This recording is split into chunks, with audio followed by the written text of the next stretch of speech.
दिसायला लागतो, अशी कृश होते. आपली मायभूमी त्या खुरूक झालेल्या कोंबडीच्या आकाराची आपण तिकिटावरती छापतो. आपल्याला ठाऊक नसल्यामुळे आपल्याला दुःख होत नाही. ते तुम्हाला दुःख व्हावं म्हणून मी हे तुम्हाला सांगितलं. मूळ भूमी आपली भरतवर्ष, भरतखंड, जम्बूद्वीप, आर्यावर्त, हो असं होतं. गेले ते सगळे.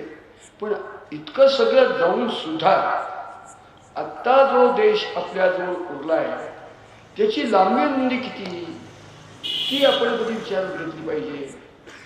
3200 किलोमीटर लांब, 3200 किलोमीटर रुंद.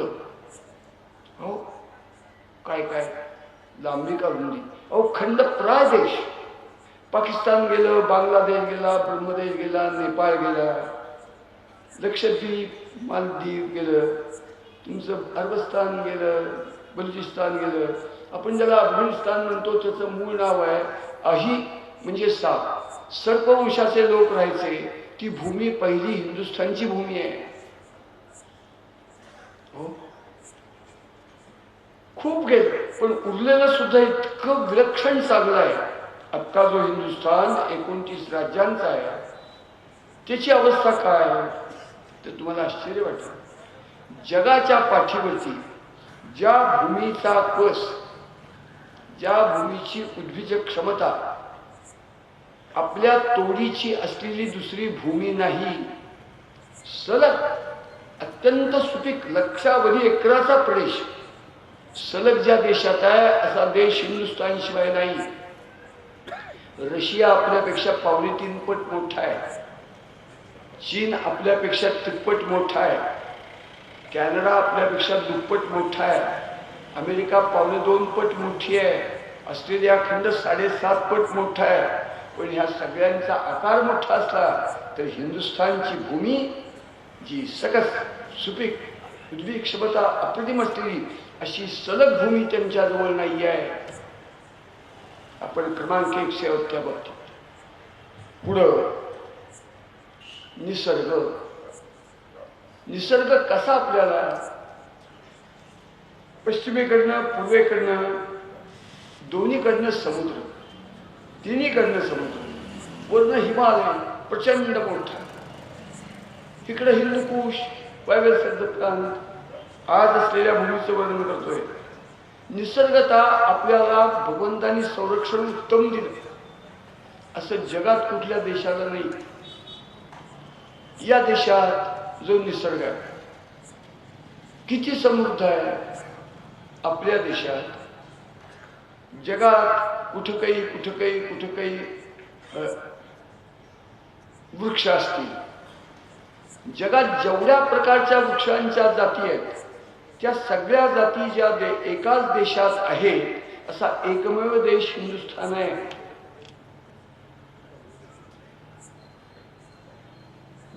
निसर्गाला जी जी फळं ठाऊक आहेत, कुठल्या देशात काही, कुठल्या देशात काही, कुठल्या देशात काही फळं पिकतात. सगळ्या प्रकारची फळं ज्या देशात एकाच देशात पिकतात त्याचं नाव हिंदुस्थान. असला आपला देश आहे. निसर्गाला ज्या प्रकारच्या भाज्या, धान्य ठाऊक आहेत, ओ सगळ्या जगातल्या सगळ्या प्रकारची धान्य, फळं, पालेभाज्या सगळं ज्या एकाच देशात पिकते असला देश आपला आहे. आपली पशुसंपत्ती किती अप्रतिम.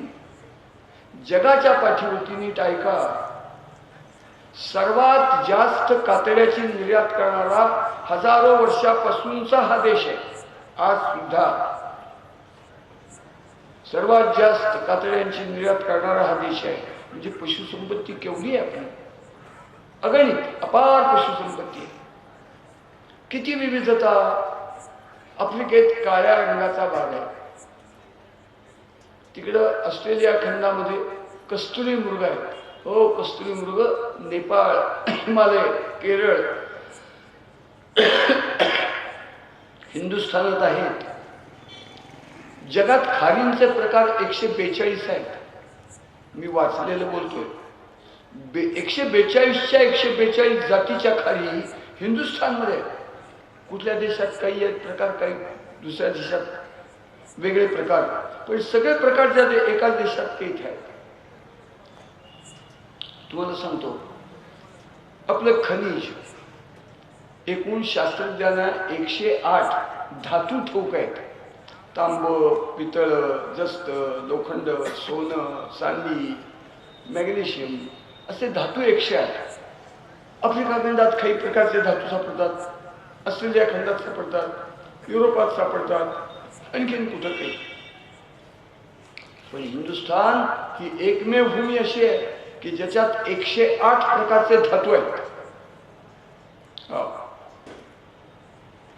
108 प्रकारचे.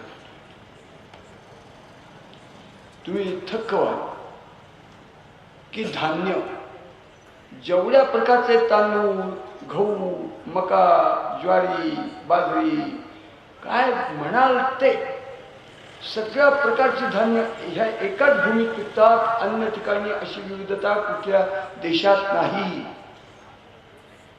अखडत घेतो बोलणं. बुद्धीच्या बाबतीत तयासी तुलना केसी मेरू मानदार धाकुटे. आपल्याशी कुणी तुलनाच करू शकत नाही, आपल्याशी तुलना करू शकत नाही अशी बुद्धिमत्ता आपल्या देशात आहे.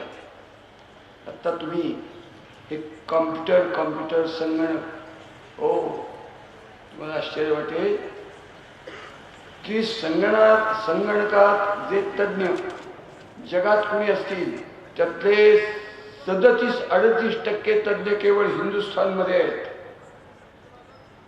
कॉम्प्युटर इंजिनियर जगातल्या सगळ्या देशांचं अवलंबून आहे आपल्या देशावरती त्या बाबतीत. अशी बुद्धिमत्ता आहे. अमेरिकेचं एक संशोधन मंडळ आहे. त्या संशोधन मंडळात 10 सदस्य आहेत. नीट ऐका, त्यातले 7 सदस्य हिंदू आहेत. या देशातले तिकडे जाऊन राहिलेले. अमेरिकेने चंद्रावरती 38 वेळा यान धाडण्याचा प्रयत्न केला, यशस्वी झाला नाही. शेवटी अमेरिकेतल्या शास्त्रज्ञांना असं वाटलं की भारताची जी कालमापन पद्धती आहे सौरवर्ष, ती अत्यंत आपल्यापेक्षा वेगळी आहे. आपण काय करूया, त्या कालमापन पद्धतीप्रमाणे आपण आपलं यान धाडण्याचा प्रयत्न करूया. आश्चर्य वाटेल मी बोलणार आहे ते. 39वा प्रयत्न अमेरिकेने हिंदू कालमापन पद्धतीप्रमाणे केला. आपली कालमापन पद्धती किती श्रेष्ठ सांगतो. आज दिनांक 27 डिसेंबर, बरोबर आहे, 27 डिसेंबर 2016. 27 डिसेंबर 12,016, अजून 10,000 वर्षानंतर त्या दिवशी कोणचं ग्रहण असेल ते कोणचं असेल, केव्हाच प्रारंभ होईल केव्हा संपेल, स्पर्शकाल मोक्षकाल सांगू शकणारी कालमापन पद्धती आपली आहे. एका सेकंदाचा 1000वा हिस्सा मोजणारी आपली कालमापन पद्धती आहे. आपलं पंचांग थोतांड नाही आहे. आपल्या पंचांगा इतकं शुद्ध गणित जगाला ठाऊक नाही आहे. त्यांनी त्या पंचांगाच्या कालमापन पद्धतीप्रमाणे 39वे यान धाडलं आणि ते चंद्रावरती गेलं. तो दिवस एकादशीचा होता. आपले बाप जादे, आपले पूर्वज मूर्ख नव्हते. आपण एकादशी करतो त्याचा अर्थ असा आहे की विश्वातल्या अनेक ग्रह, तारका, अनेक ग्रह यांची त्या दिवशी अत्यंत संतुलित अवस्था असते, अतिशय चांगली अवस्था असते. त्याचा आपल्या मनावरती परिणाम होतो. त्या दिवशी आपली मनस्थिती, आपली वृत्ती, आपलं अंतःकरण, आपल्या शरीरातली सगळी रटाविसळ फार संतुलित असतं. म्हणून त्या दिवशी भगवंताचं स्मरण चांगलं होऊ शकेल म्हणून आपल्या बापजाद्यांनी एकादशीचा दिवस उपासाचा, भगवत स्मरणाचा, भगवताच्या नाम संकीर्तनाचा ठेवलेला आहे.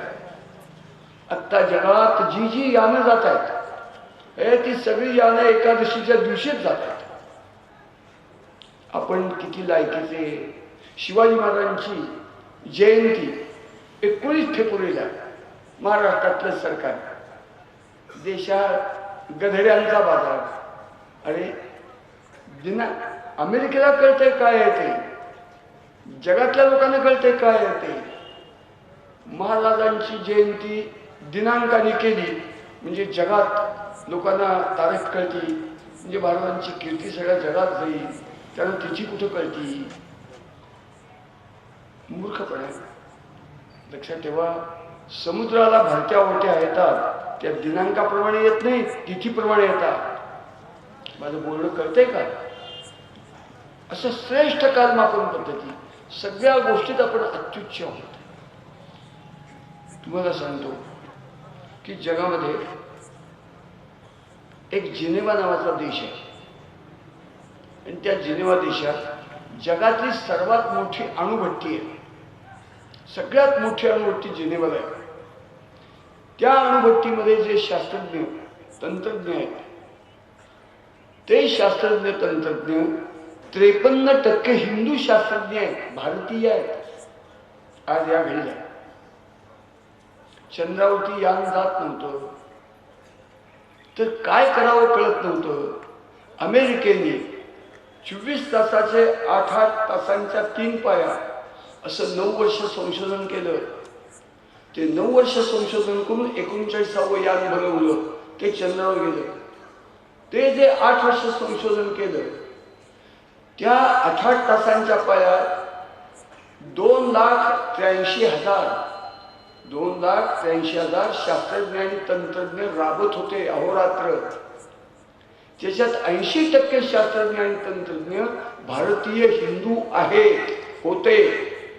ही तुमची आमची बुद्धिमत्ता आहे. आज सुद्धा इंग्लंडच्या आरोग्य खात्यात 60% भारतीय डॉक्टर आहेत. फार विस्ताराने बोलत नाही. धर्म, अरे आपल्यासारख्या जगात धर्मच नाही, नवे बाकीचे जे आपण धर्म म्हणतो, मुसलमान, ख्रिश्चन, पारशी, यहुदी, अरे ते एखादा पंथ समजावा इतक्याच उंचीचे. ज्याला धर्म म्हणता येईल ती पात्रता फक्त आर्य सनातन वैदिक हिंदू धर्माचीच योग्यता आहे. मी थांबतो. गेल्यानं जगाच्या पाठीवरती स्पष्ट 3 ऋतू असलेला देश फक्त हिंदुस्थान आहे. उन्हाळा, पावसाळा, हिवाळा असे 3 ऋतू असलेला एकही देश नाही आहे जगाच्या पाठीवरती. सर्वात मोठी नदी भगवंतांनी तुम्हाला आम्हाला दिली, गंगा. सर्वात मोठा पर्वत हिमालय त्यांनी आपल्याला दिला. असा हिंदुस्थान लक्षात घ्या. असं सगळीकडनं चांगलं असताना आणखीन एक गोष्ट सांगतो.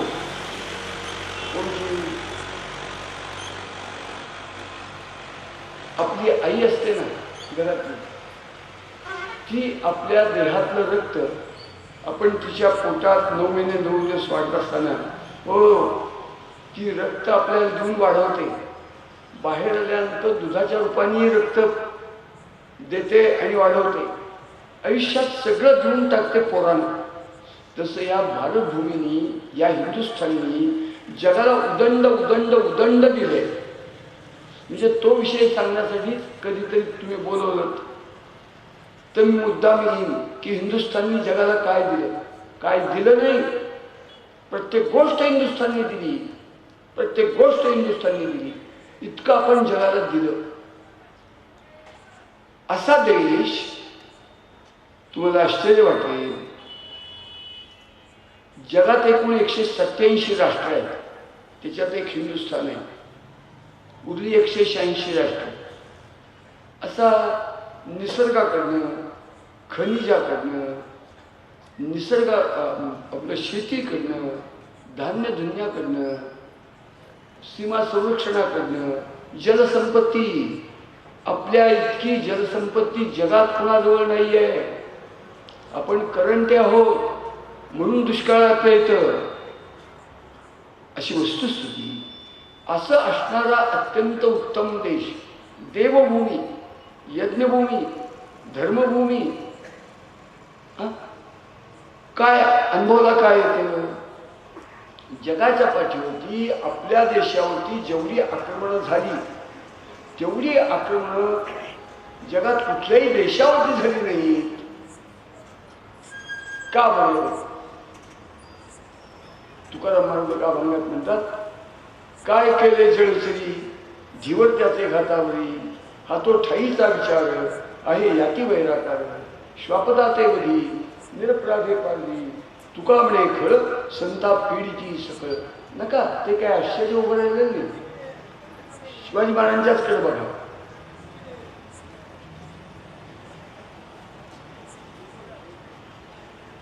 त्यांना हलायला सांगा. ड्रायव्हर मला पुढे चल.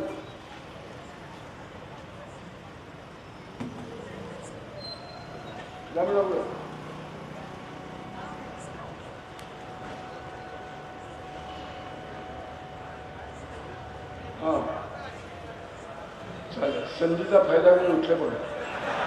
हो, जीव वाचवत वाचवत गेले.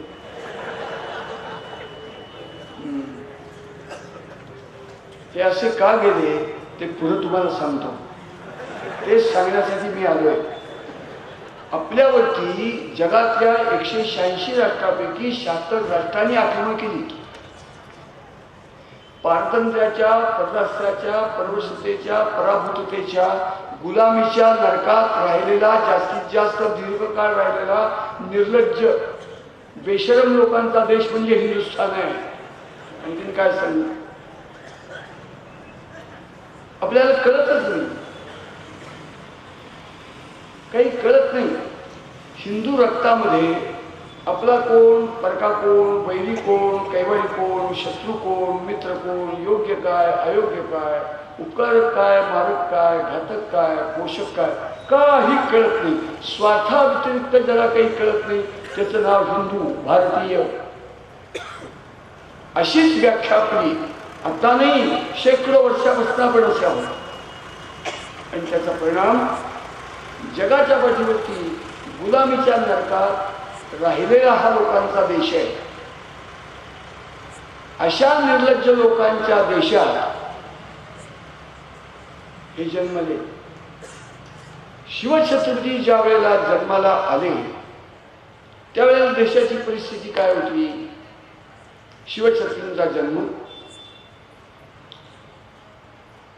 फाल्गुन वद्य तृतीया शालिवान शके 1551 भारतीय हिंदू तिथी, इंग्रजी तिथी 19 फेब्रुवारी 1630. कशी स्थिती होती तर विश्वनाथ काशीनाथ राजवाडे नावाच्या एका इतिहासकाराने मराठ्यांचा इतिहास संशोधन करून 23 खंड लिहिलेले आहेत. ब्रह्मचारी संन्यासी होता, भीक मागून जगला. त्यांना एक साक्षात्कार झाला होता की हा देश पारतंत्र्याच्या नरकातून जर बाहेर काढायचा असेल तर या देशातल्या सगळ्या लोकांना, पूर्व पश्चिम दक्षिण उत्तर, केवळ महाराष्ट्रातल्या नाही सगळ्यांना मराठ्यांचा इतिहास शिकवला पाहिजे. शिवछत्रपती संभाजी महाराजांच्या परंपरेचाच इतिहास शिकवला पाहिजे. त्याशिवाय हा देश स्वातंत्र्य म्हणजे काय ते कळणार नाही, स्वतंत्र होणार नाही, स्वाभिमानाने उभारणार नाही, अशी त्यांची धारणा झाली. आणि त्यांनी वयाच्या 16व्या वर्षापासून शेवटचा श्वास 78 वर्षापर्यंत घेईपर्यंत त्यांनी एवढंच काम केलं. मराठ्यांच्या इतिहासाचं संशोधन करून 23 खंड लिहिले. मराठ्यांच्या इतिहासाची साधने हा शब्द एकदा तुम्ही सगळेजण बोला बरं. मराठ्यांच्या इतिहासाची साधने म्हणा, सगळे म्हणा, अजून एकदा म्हणा. हो, लक्षात ठेवा. कसा होता देश? महाराष्ट्र नाही, देश कसा होता? तर देश कसा होता त्याचं ते वर्णन करतात की 3200 किलोमीटर लांब, 3200 किलोमीटर रुंद, कन्याकुमारी ते काश्मीर, ब्रह्मदेश ते बलुचिस्तान, खंडप्राय हिंदुस्थान, नर्मदेच्या पलीकडे मुघल मुघलशाही, दक्षिणेत आदिलशाही, इमादशाही, बडशाही, निजामशाही, कुतुबशाही, दोन्ही समुद्र किनाऱ्याला डच, फ्रेंच, पोर्तुगीज, इंग्रज, सिद्धी, हबशी या जळवा लागलेल्या सगळ्या परक्या कुंगाने पूर्ण देश खाऊन टाकला होता. संबंध देश हिरवागार पडला होता असं त्यांनी लिहून ठेवलं. म्हणजे किती भीषण स्थिती की सगळ्या जगातल्या आक्रमकांनी या देशात राज्य स्थापन केली होती. देशावरती राज्य आमचं नव्हतं. कुणाचं राज्य होतं? मुसलमान आणि ख्रिश्चन. आणि अशा बेशरम अवस्थेत शेकडो वर्ष हा देश राहिला. दिल्लीच्या तख्तावरती 850 वर्ष मुसलमानांचं राज्य होतं. तुम्हाला एक सांगतो, ज्या ज्या परकीय लोकांनी या देशात सत्ता स्थापन केल्या त्या सगळ्या परकीय लोकांची सैन्य, नीट ऐका, हिंदूंची असायची. हिंदूंना कळतच नाही आपला कोण, परका कोण, वैरी कोण, कैवारी कोण, काही कळत नाही. मी तर सामान्य आहे, आपण सामान्य आहोत. आता लक्षात घ्या, एक तुलसीदास नावाचे एक थोर संत, जसे ज्ञानोबा, तुकोबा, रामदास, तसे उत्तर हिंदुस्थान होऊन गेले. त्यांनी रामायणाचं भाषांतर ओळीबद्ध केलं आणि त्या ग्रंथाचं नाव तुलसीदास रामायण, तुलसी रामायण. तो ग्रंथ जसा ज्ञानेश्वरी ग्रंथ, गाथा ग्रंथ प्रिय आहे, तसा उत्तर हिंदुस्थानमध्ये हिंदी भाषिक लोकांचा तो प्रिय आहे. एके दिवशी एक तरुण पोरगा 20, 22, 25 वर्षाचा असेल, तो तुलसीदासांच्याकडे आला आणि म्हणला, तुलसीदासजी, तुमचे किती उपकार आहेत आमच्यावरती. अहो, तो संस्कृतमधलं रामायण वाल्मिकीचं वाचता येत नाही, तुम्ही किती रसाळ, किती सुलभ, किती चांगलं करून ठेवलं. माझे वडील वाचतात, माझी आई वाचते, मी स्नान झाल्यानंतर 25 वेळ वाचल्याशिवाय अन्नाचा कण, पाण्याचा थेंब पित नाही. मला अतिशय आवडतं. मी आत्तापर्यंत 10 वर्ष झाली रामायण रोज वाचल्याशिवाय माझा दिवस जात नाही. पण माझ्या मनात एकदा असं आलं की आत्ता आपल्या देशावरती दिल्लीत मोगलांची राजवट आहे, खालती 5 पातशाह आहेत. काय दिसतं हे मोगल काय, आदिलशाह, इमादशाह, बडशाह, निजामशाह, कुतुबशाह, हे मुसलमान अत्याचार करतात, कत्तली करतात, रक्तपात करतात, लुटालूट करतात आणि मंदिरं फोडतात, मूर्ती तोडतात, धर्मांतर करतात, बलात्कार करतात, लुटालूट करतात, अत्याचाराशिवाय एक दिवस जात नाही. असं माझा आता 24वा वय मी पाहतो. माझ्या मनात आलं की त्या काळात असाच ज्यांनी उच्छाद मांडला होता तो नीच रावण, सीता पळून गेली, सगळ्या दंगली पेटवल्या, अत्याचार करतोय, तर त्याला शासन करण्यासाठी रघुरामचंद्र उठले आणि खालती समुद्र ओलांडून जाऊन त्यांनी लंकेचं दहन केलं, सीतेला सोडवलं आणि धर्माचं राज्य स्थापन केलं. असं ज्यावेळेला मी युद्धकांडात वाचलं त्यावेळी मला असं वाटलं की खरोखर रामाला आपण देव मानतो, त्याची पूजा करतो, मंदिरं बांधतो, पण रामाचं अनुकरण करत नाही. तर मला असं वाटतं की तुम्ही इतकं चांगलं लिहिलेलं आहे. आपण हे सगळं मुसलमानांचा अत्याचार, अधमपणा, हरामखोर राजवट उठून टाकण्यासाठी तुम्ही नेतृत्व करा. माझ्यासारखे कैक तरुण, लक्षावधी तरुण तुमच्या झेंड्याखाली येतील आणि आपण मुसलमान टाकूया, नामशेष करूया, परत आपल्या धर्माचं राज्य आणूया. तर माझ्या अंतःकरणातला विचार मी बोलतो. तुमचा पहिला शिष्य मी असेल. माझं म्हणण्याचा तुम्ही विचार करा आणि तुम्ही रामायण लिहिले तर रामाचं कार्य करूया असं त्यांना जाऊन तो म्हणला. त्याच्यावरती ते ऐकून घेत होते. मान हलवली आणि गप्प बसले. तो दुसऱ्यांना म्हणला, तुलसीदासजी सांगा की असं करणं आवश्यक आहे असं मला वाटतं, करूया आपण, तुमचं मत काय आहे. एक नाही, दोन नाही, असं दुसऱ्यांदा तिसऱ्यांदा विचारलं.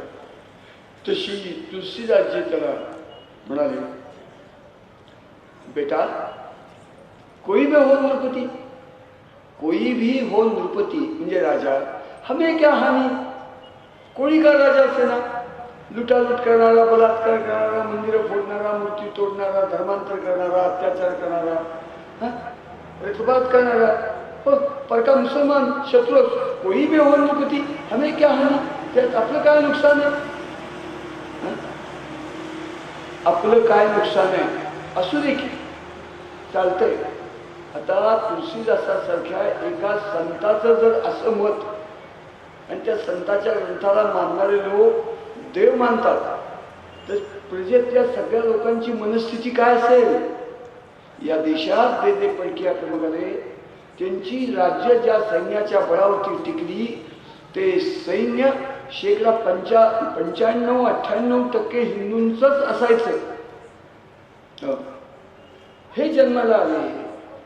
त्यांचे वडील शहाजी राजे भोसले, ते ज्यावेळेला जन्माला आले त्यावेळेला सगळा देश पूर्ण हिरवागार पडला होता. शहाजी राजांनी या सगळ्या वाईट अवस्थेतून आपल्या धर्माचं, आपल्या देशाचं राज्य यावं म्हणून 2 प्रयत्न केले. वयाच्या 24व्या वर्षी कामाला लागले. यश आलं नाही. यश आलं नाही म्हणल्यानंतर निरुपाय झाला आणि शहाजी राजे परत मोगलांच्या सेवेत गेले. मोगलांची नोकरी परत सोडली. मोगलांच्या विरुद्ध 7 वर्ष लढले. हिंदवी स्वराज्य स्थापन करण्यासाठी 3 वर्ष आदिलशाही निजामशाहीच्या विरुद्ध लढले. दोन्ही प्रयत्न फसले. नंतर परत आदिलशाहीच्या सेवेत आले. मराठा आहे, हिंमतवान आहे, चांगला शूर आहे.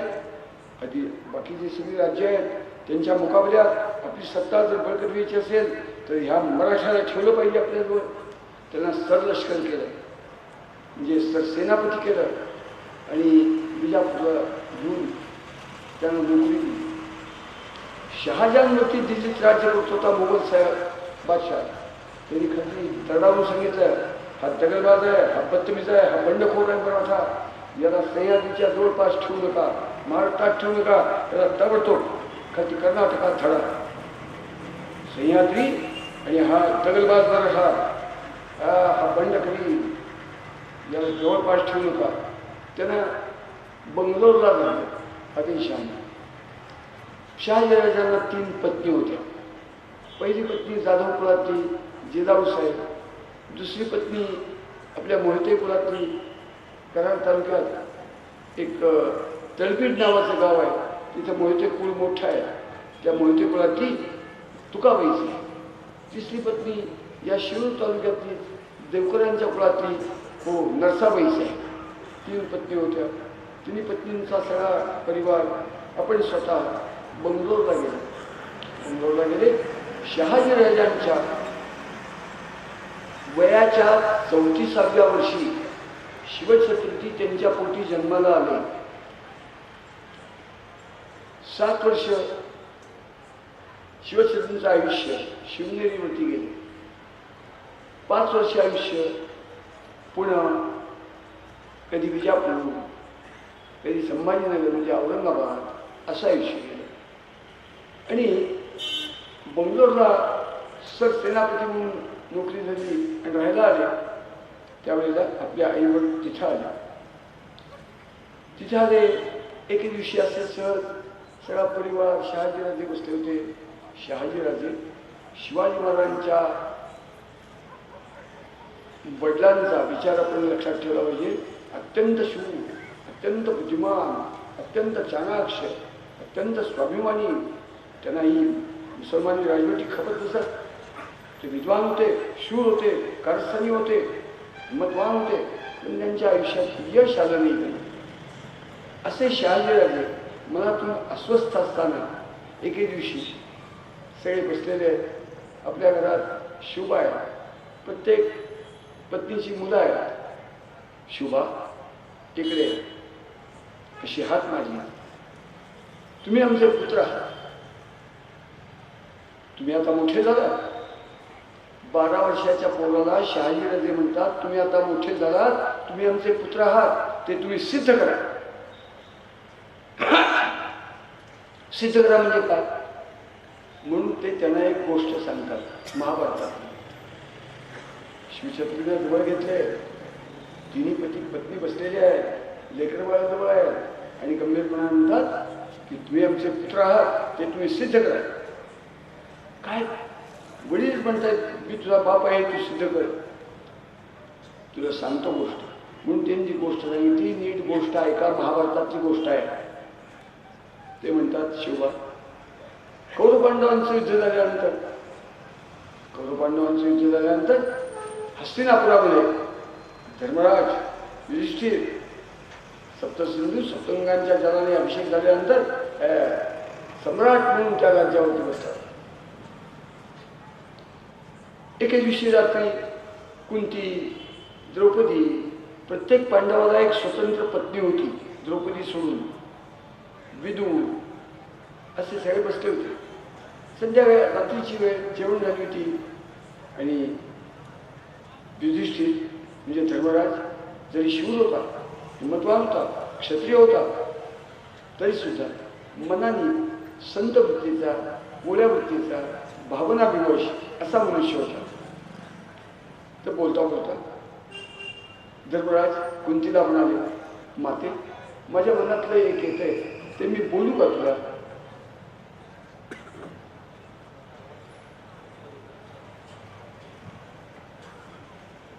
ऐकू येत नाही त्यांनी हात वरती करा बरं. ऐकू येत नाही त्यांनी हात वरती करा. तू बघ हात वरती कोणाचा होतो म्हणजे परत येणार नाही. तू सांगा तुला साक्षात्कार होतोय. हे ऐकायला येत नाहीत म्हणून चालले नाही, ऐकायचं नाही आहे त्यांना. कारण देश, देव, धर्म या तीन गोष्टी हिंदूंना वावड्या असतात. त्याच्याबद्दल त्याला प्रेम नसतं.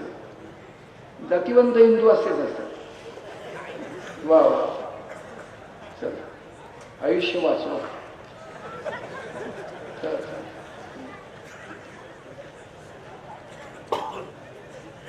तर ते गोष्ट सांगायला लागली. आपल्या मुलाला महाभारतातली गोष्ट सांगायला लागली आणि म्हणले की शोभा. युधिष्ठिर उठला आणि मातेला म्हणला की कुंती माते, आपण युद्ध केले, आपण 45 लक्ष सैन्याचा संहार केला, आपल्या इतक्या लोकांना ठार मारून आपण राज्य मिळवलं. हे इतकं रक्तलांछित आणि इतक्या लोकांचा संहार करून मिळवलेलं राज्य करताना माझ्या मनाला दुःख होतं. मला वाईट वाटतं की हे झालेलं पाप फेडायला किती जन्म घ्यावे लागतील. मला असं वाटतं की राज्यावरती मी सम्राट म्हणून बसतोय, परंतु नको, तू मला आशीर्वाद दे. मी वनांतरी जातो, मी थोडं थांबतो. एकदा पूर्ण उठा आणि जा. आशीर्वाद दे. मी वनात जातो, गिरिकंदरात जातो, वल्कल नेसतो,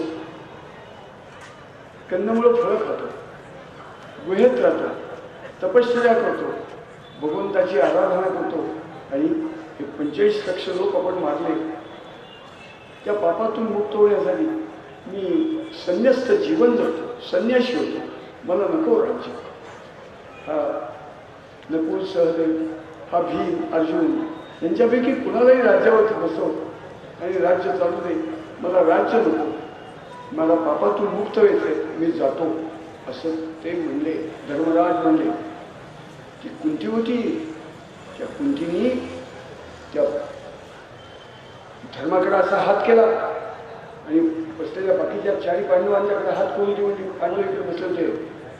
मातुच्चार व्यवस्था ती या पांडवांना म्हणती, अरे हा हा मातु म्हणजे आईचा, उच्चार म्हणजे विष्ठा, 6 म्हणजे तो. अरे हा हा हा हा माझा पोरगा नाही. मी अन्न खाल्ल्यानंतर 24 तासाने माझ्या उदरातून अन्नपचन म्हणून गुदद्वारावरती बाहेर विष्ठा पडते. ती बाहेरली विष्ठा आहे, हा माझा पोरगा नाही आहे असं ती बोलते. का की एवढ्या वास्तविक पांडवांचं राज्य होतं.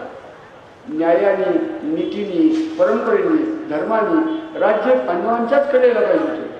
असं असून सुद्धा कौरवांनी इतक्या नीचपणाने अनेक आघात करून हे पांडव मरतील कसं असंच पाहिलं आणि शेवटी युद्ध करून जिंकलेलं राज्य मला नको म्हणणारा म्हणजे आई वडिलांचा अंतःकरणाचा ज्याला ठाव नाही, आई वडिलांच्या अधुऱ्यापुढे इच्छाकांक्षा जो पूर्ण करू शकत नाही तो पोरगा नव्हे, ती आई वडिलांच्या पूर्वी जन्माला आलेली निष्ठा आहे असं ती म्हणते. ही गोष्ट शिवाजी महाराजांना शहाजी राजांनी वयाच्या 12व्या वर्षी, शिवा तुम्ही मोठे झाला, तुम्ही आमचे पुत्र आहात, ते तुम्ही सिद्ध करा. म्हणजे काय सांगितलं की माझी जी तीव्र इच्छा की हिंदू में हिंदुस्थान त्याचं संरक्षण करण्यासाठी त्या पाचशे मुघलशाही त्यांच्या मुद्द्यावरती पाय देऊन एक स्वतंत्र राज्य उत्पन्न केलं पाहिजे, ते मला जमलं नाही. मला जमलं नसेल पण माझी इच्छा अशी आहे की ते माझ्यापेक्षा तुला जमेल, तू हे कर. हा शिक्का, ही कचार, ही मुद्रा, हा झेंडा, हे अष्टप्रधान मंडळ, या तुझ्या मातुश्री, हे तुझे मार्गदर्शक दादाजी कोंडदेव, ही सैन्याची जुळणी जा. आपल्या 3 झागऱ्या आहे, एक इंदापूरला आहे, एक सुप्याला आहे, सपाटीवरती आहे. आपली तिसरी झागरी माझ्या वडिलांनी मिळवलेली मालोजी राजांनी काय ती पुण्यात चालू आहे. सह्याद्रीच्या कुशी खेड शिवापूरची 36 गावांची झागीर आहे. तू जा, ती झागीर सांभाळायला वाढता वाढता वाढता सूर्य माथ्यावरती यावा, तसं तू वाढवून त्यातनं हिंदी स्वराज्य उत्पन्न कर.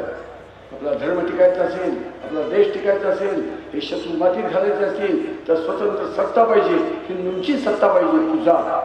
आणि शिवाजी महाराजांना वयाच्या 12व्या वर्षी खेड शिवापूरला धाडलं.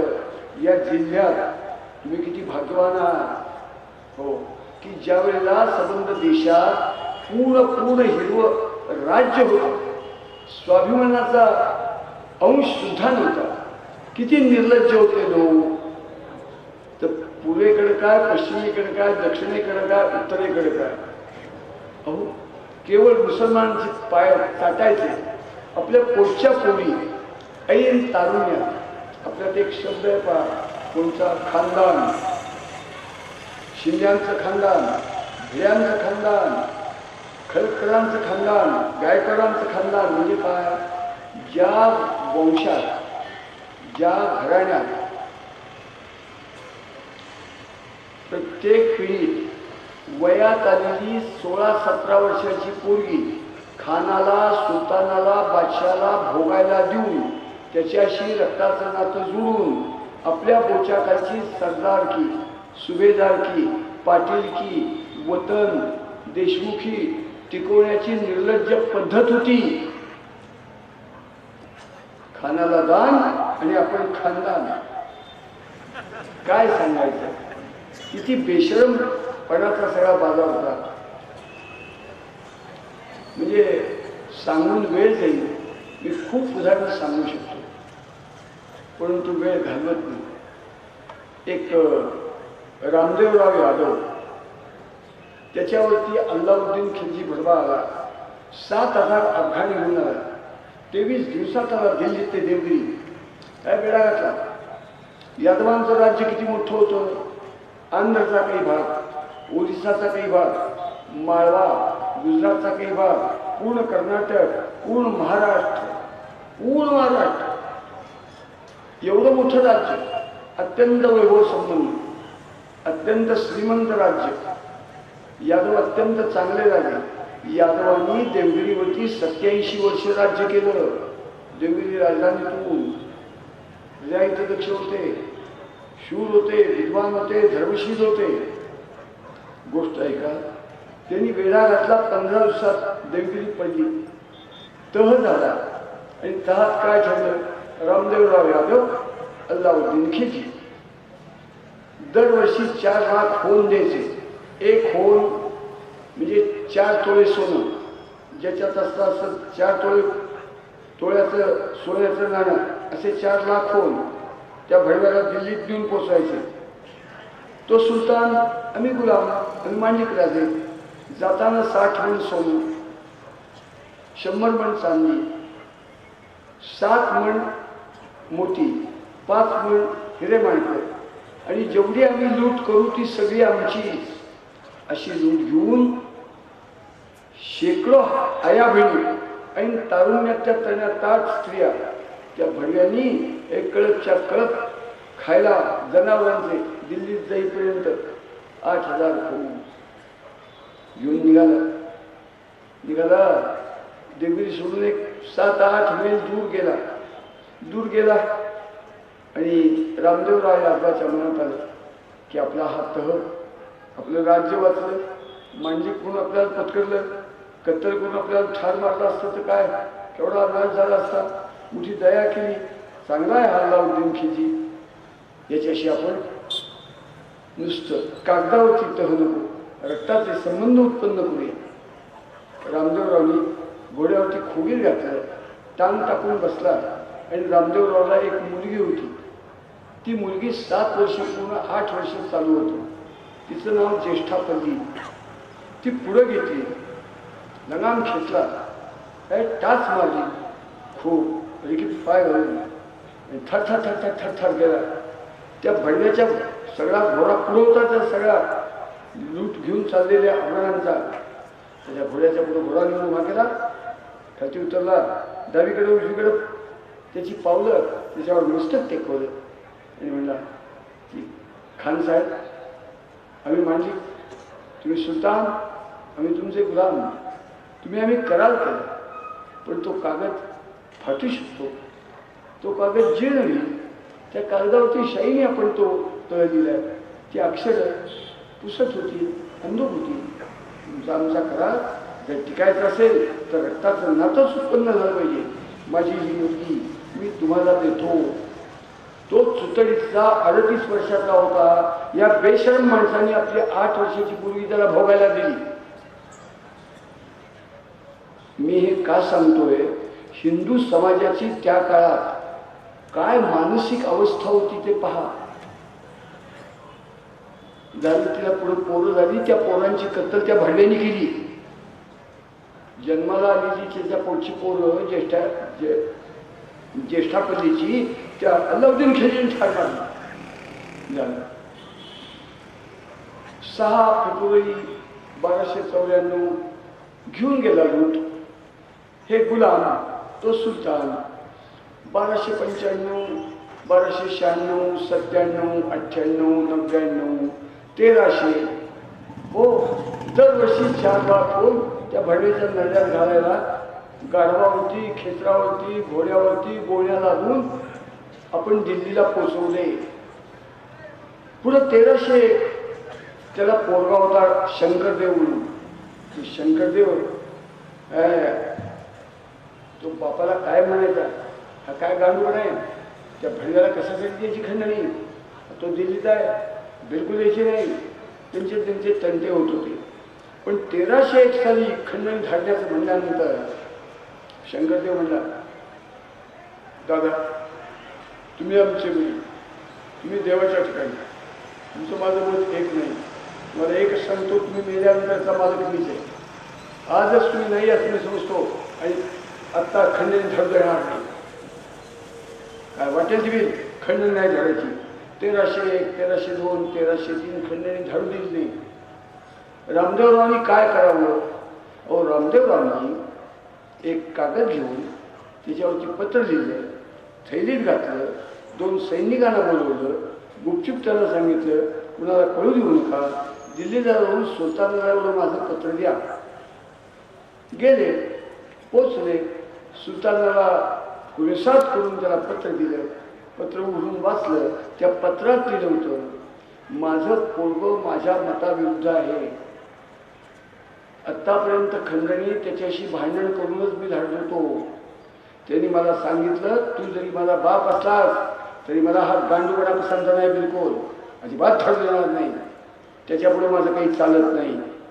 तुम्ही एक सेनापती मोठी फौज घेऊन इकडे धाडा, त्याला शिस्त लावा आणि 3 वर्षाची खंडणी थकली ती घेऊन जा.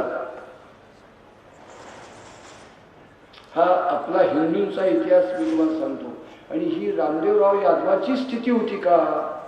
हिंदुस्थानमधल्या 100% लोकांची स्थिती अशीच होती. अपवाद फक्त हा आहे. पण त्या अपवादाशी आपण किती हे करू? अहो, काहीच नाही. आता आपल्या सभेतनं जेवढे बसले तेवढेच लोक घरी गेले जीव वाचवून. तर आपला वंश पुढे चालला पाहिजे. आपण जर या माणसाच्या बोलण्याने ऐकून ऐकून समजा हात टाकाल करतात करता का आपला वंश वाचला पाहिजे. सगळा समाज असा 100% असा ज्याला देश कळत नाही, देव कळत नाही, धर्म कळत नाही, सत्व कळत नाही, स्वाभिमान कळत नाही, ज्यांच्या देशभक्ती नाही, धर्मभक्ती नाही, स्वातंत्र्यभक्ती नाही, असा निर्लज्ज लोकांचा समाज आजचा ह्या घडीला आहे. 70 वर्ष स्वातंत्र्य मिळून झाल्यानंतर सुद्धा तुम्हाला काय सांगू कसा समाज आहे. मी तुम्हाला गोळी न घालता तुम्हाला मृत्यू येईल इतकी माहिती मी सांगू शकतो. हिंदू समाज काय लायकीचा आहे त्याच्याबद्दल मी हे का बोलतोय. अंधार असल्याशिवाय प्रकाशाची किंमत कळत नाही. वाळवंटात चालत राहिल्याशिवाय पाण्याची किंमत कळत नाही. तर आपला इतिहास काय आहे ते कळल्याशिवाय यांची आणि यांच्या बाची शहाजीराजांची संभाजी महाराजांची हो नाही किंमत कळणार नाही. म्हणून मी बोलतो. ऐका हिंदू समाज कसा आहे. तुकारामांचा एक अभंग आहे. तुकाराम त्या अभंगात म्हणतात की नाही निर्मळ जीवन काय करील साबण, तैसे चित्त शुद्ध नाही तेथे बोध करील काही. वांझान होती लेकुरे काय करावे भ्रतारे, नपुसक पुरुषाची काय करील बाई त्याची. वृक्षंधरी पुष्पबळ काय करील वसंत काळ, प्राण गेली या शरीर काय करील व्यवहार. तुका म्हणे जीवने विण पिक नवे नवे जाण. ते म्हणतात की नाही निर्मळ जीवन. अरे तुझं मन स्वच्छ नाही, शुद्ध नाही. हो आत सगळं वासना, विकार, काम, क्रोध, लोभ, मोह, मद, मत्सर यांनी सगळं गटार यांनी सगळी हागिंदरी आहे तुझ्या देहात मनात. तोपर्यंत परमेश्वर तू लाख यात्रा केल्या असतील सुद्धा परमेश्वर तुझ्या हृदयाच्या मंदिरात राहायला येणार नाही. हे शुद्ध तर देव येणार राहायला. तू किती तीर्थयात्रा कर त्याचा उपयोग नाही. पुढे म्हणतात वृक्षंधरी पुष्पफळ. माझ्याकडे हे आले म्हणजे गुरुजी फार दिवस झाले तुमच्याकडे आलो नाही. असं वाटतं की नाही गुरुजींच्याकडे जावं. आत आले बसले आणि काय पाहुणचार झाला निघाले. तशी आमच्या अंगणात असा वठलेला वृक्ष, त्याची साल गळून पडलेली आहे, मोठ्याच्या मोठ्या फांद्या, सगळा वृक्ष वठलेला आहे. ते मला विचारतात गुरुजी हा वठलेला वृक्ष असा का ठेवला आहे. तर मी त्यांना सांगतो की काय सांगतो गेल्या पाळलेली का तिचं दूध प्यायल्यानंतर तिला लेकरू होत नाही असं जरी झालं, तिची वेत थांबली तरी सुद्धा आपण ती कसायला विकत नाही. आपल्या दारात आपल्या घरातलं मनुष्य जसं घरात जातं तसं आपल्या दारातच गाय गेली पाहिजे. तिला आपण कत्तलखान्याकडे धाडत नाही. या झाडाची सुद्धा तशीच गोष्ट. आमच्या गेल्या 4 पिढ्यांनी या झाडाचे आंबे खाल्ले. आंबा मोठा, गर घट्ट, साल पातळ, कोय लहान, उत्तम फळ, मोठंच्या मोठं. आम्ही 3-4 पिढ्या तिचे आंबे खाल्ले. ते वठ्यात गेलं. आता गेले 5-7 वर्ष झाली ते पूर्ण वठलंय. वसंत ऋतू आला तरी पालवी लागत नाही, फलधारणा होत नाही, नाही मोहर लागत नाही. माझ्या म्हणतात की नको, ज्याचे आंबे खाल्ले त्याच्यावर पुढार चालला नको म्हणून मी तसाच ठेवलाय. निसर्गाच्या ह्यानी ज्यावेळेस जाईल त्यावेळेस जाईल, त्याच्यावर पुढार नाही चालवणार असं. कारण का त्याच्या मुलात अन्नरस शोषून घ्यायची ताकद गेली की किती वसंत ऋतू आले तरी त्याला फळ लागत नाही. पुढे तुकारामाला म्हणतात वांझान होती लेकुरे काय करावे भ्रतारे. ही 19 वर्षाची, तो 25 वर्षाचा. लग्न लागलं. लग्नाने फार थाटामाटात झालं, आनंदात झालं. हजारो लोक अक्षर टाकायला आले. वर्षाआधी 2 वर्षात दोन्हीकडची घरं वाढवत असतात. नातूबी नाही. 2 वर्ष, 4 वर्ष, 6 वर्ष, 10 वर्ष, 12 वर्ष झाली लेकरूच झालं नाही. मग कुणीतरी सांगतात.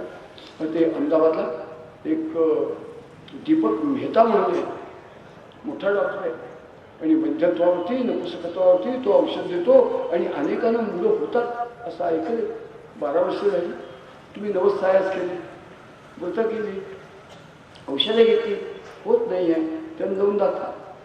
अस्वस्थ असतात. पोर असावं आपल्याला म्हणून जातात, दाखवतात, फाईल दाखवतात, त्यांच्याशी बोलतात.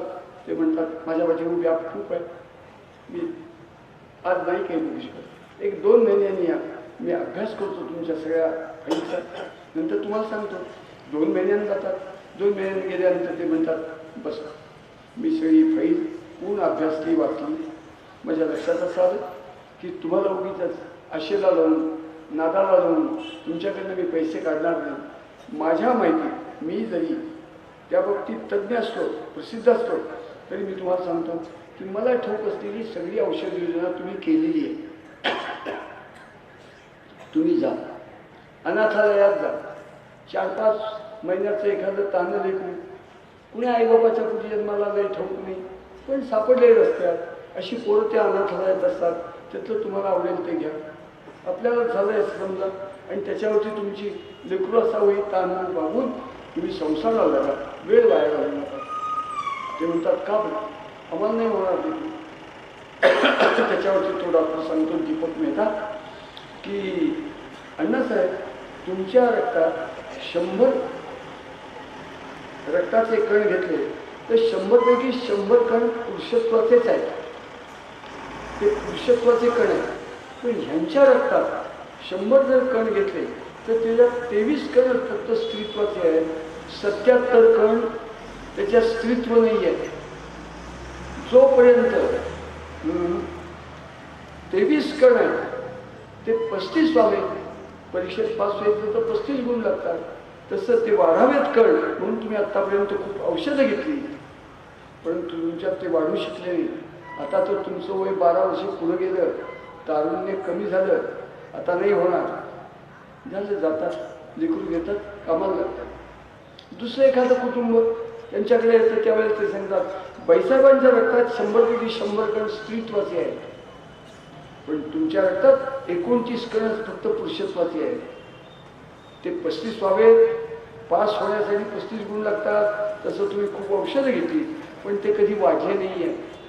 तुम्ही वेळ वाया घालू नका, लेकरू घ्या आणि संसार करायला लागा. यांच्या स्त्रीत्व नाही आहे पहिल्या उदाहरणात, म्हणून गर्भधारणा होत नाही आहे. वांझानं होती लेकुरे, काय करावे होतारे, नवरा चांगला आहे पण पोर नाही होणार, गर्भधारणा होणार नाही. दुसऱ्या उदाहरणात ती चांगली घट्ट स्त्री आहे, 100% स्त्रीत्व आहे, पण याच्यात 29% आहे, ते वाढलेले नाही, वाढत नाही आहे. नपुसक पुरुषाशी काय करेल बाई त्याशी, नाही होणार. प्राण गेली या शरीर, या शरीरातला प्राण जाऊ दे, खाली पडतं मड, कलेवर, प्रेम, शव, लाथ मारा, राग नाही, चिमटा घ्या, कळ नाही, पडली जागा सोडत नाही, हाक मारा, ओ देत नाही. प्राण गेला, जिवंतपणा गेला. तुका नाही जीवने विण पिक नवे नवे जाणं. हो, 300 फूट खणलं तरी खडा सापडत नाही आहे दगडाचा, अगदी सुपीक जमीन. अरे पण पाणी नाही, पाणी नाही तर शेती नाही, प्राण नाही तर जिवंतपणा नाही, पुरुषत्व नाही तर अपत्य संभव नाही, हो स्त्रीत्व नाही तर गर्भधारणा नाही, पोर होणार नाही, अन्न शोषून घेण्याची ताकद नाही तर किती वसंत ऋतू आले तरी फळ लागणार नाही, आणि मन निर्माण नाही, हिताहगंदारी आहे तर भगवंत इथं राहायला येणार नाही. देशाच्या देहात 123 कोटी स्त्री पुरुषांच्या पेशी आहेत. भारतमातेच्या देहात 2011च्या श्रीगंतीप्रमाणे 1,23 कोटी लोक आहेत, स्त्री आणि पुरुष. हो, परंतु लक्षात ठेवा, राष्ट्रीयत्वाच्या दृष्टीने, राष्ट्रीयत्व हा शब्द लक्षात ठेवा, राष्ट्रीयत्वाच्या दृष्टीने ज्या स्त्री पेशी आहेत त्या वांझ आहेत, राष्ट्रीयत्वाच्या दृष्टीने ज्या पुरुष पेशी आहेत त्या नपुसक आहेत. वांझेत स्त्रीत्व नाही, नपुसकात पुरुषत्व नाही, हिंदूंच्यात राष्ट्रीयत्व नाही. जोपर्यंत राष्ट्रीयत्व नाही तोपर्यंत देश म्हणून, राष्ट्र म्हणून सत्य स्वाभिमानाशिवाय हा देश विश्वाच्या संघर्षात टिकू शकत नाही. त्याचं उदाहरण म्हणजे आताची स्थिती आहे का नाही बघा. म्हणजे काय राष्ट्रीयत्व म्हणजे काय, ते राष्ट्रीयत्व त्याचा अर्थ असा आहे, आपल्या खिशात नाणं असेल ते काढा आणि पहा, त्या नाण्याला दोन बाजू असतात, इकडं छाप आणि काटा. नाण्याची एक बाजू अशी आहे की राष्ट्रीयत्वाचं नाणं, अर्थ पक्का लक्षात ठेवा, आपली धरती, आपली माती, आपली संस्कृती, आपली परंपरा, आपले पूर्वज, आपला इतिहास, आपल्या चाली, रीती, रूढी, आपलं सत्व, स्वाभिमान, आपला धर्म, याच्याबद्दलचा अत्यंत अत्यंत अत्यंत तीव्र, अतितीव्र, प्राणापेक्षा क्रियाशील अभिमान. सगळ्यांना आपल्या स्वतःच्या जीवाबद्दल प्रेम असतं, या सगळ्या गोष्टीबद्दल प्राणापेक्षा अत्यंत तीव्र अभिमान, त्याचं नाव आहे राष्ट्रीयत्वाची एक बाजू, राष्ट्रीयत्वाच्या नाण्याची. आणि दुसरी बाजू कोणची? या सगळ्या, आपली धरती, आपली माती, आपली संस्कृती, आपली परंपरा, आपली भाषा, आपला स्वधर्म, आपला सत्व, स्वाभिमान, आपले आदर्श, याच्याबद्दल जे शत्रू आहेत, द्वेष करतात, त्यांच्याबद्दल सुडानी पेटलेला संताप. ती दुसरी बाजू आहे राष्ट्रीयत्वाची. आमच्या राष्ट्रीयत्वाच्या नाण्याच्या दोन्ही बाजू हिंदूंच्यात नसतात, हिंदूंच्यात नसतात. आमचं राष्ट्रीयत्वाचं नाणं, हो, जसं शिवछत्रवींच्या बद्दलचं आमचं प्रेम, भक्ती,